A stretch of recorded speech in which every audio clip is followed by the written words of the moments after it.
नमस्ते प्रणाम दोस्तों, हमारे YouTube चैनल में आप लोगों का स्वागत है। मैं एक भोले बाबा का भजन सुनाने जा रही हूँ। अगर आपको अच्छा लगे तो लाइक, शेयर और सब्सक्राइब जरूर करें और कमेंट में हर हर महादेव जरूर लिखें। बसिना मोरे नगरी हे भोले बाबा, बसिना मोरे नगरी हे भोले बाबा, बसिना मोरे नगरी हे भोले बाबा, बसिना मोरे नगरी हे भोले बाबा, बसिना मोरे नगरी। जइबो मो गंगा से जलवाली अइबो, जइबो मो गंगा से जलवाली अइबो, जइबो मो गंगा से जलवाली अइबो, जइबो मो गंगा से जलवाली अइबो।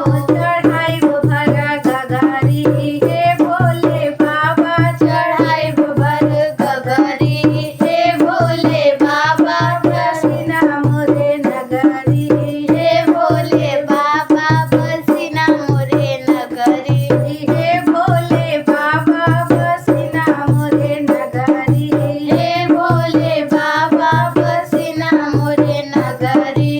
जइबो मो बगिया से फुलवाली अइबो, जइबो मो बगिया से फुलवाली अइबो, जइबो मो बगिया से फुलवाली अइबो, जइबो मो बगिया से फुलवाली अइबो।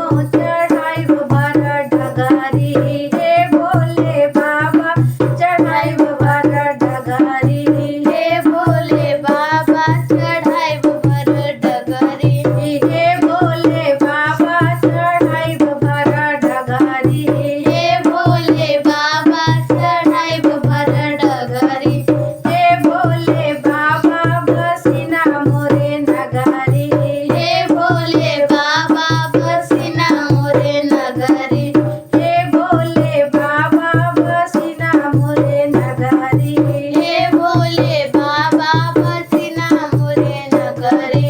जइबो गौशाला से दूधवाली अइबो, जइबो गौशाला से दूधवाली अइबो, जइबो गौशाला से दूधवाली अइबो, जइबो गौशाला से दूधवाली अइबो। चढ़ाइबो भर गगरी हे भोले बाबा, चढ़ाइबो भर गगरी हे भोले बाबा, बसिना मोरे नगरी हे भोले बाबा, बसिना मोरे नगरी हे भोले बाबा, बसिना मोरे नगरी हे भोले बाबा, बसिना मोरे नगरी।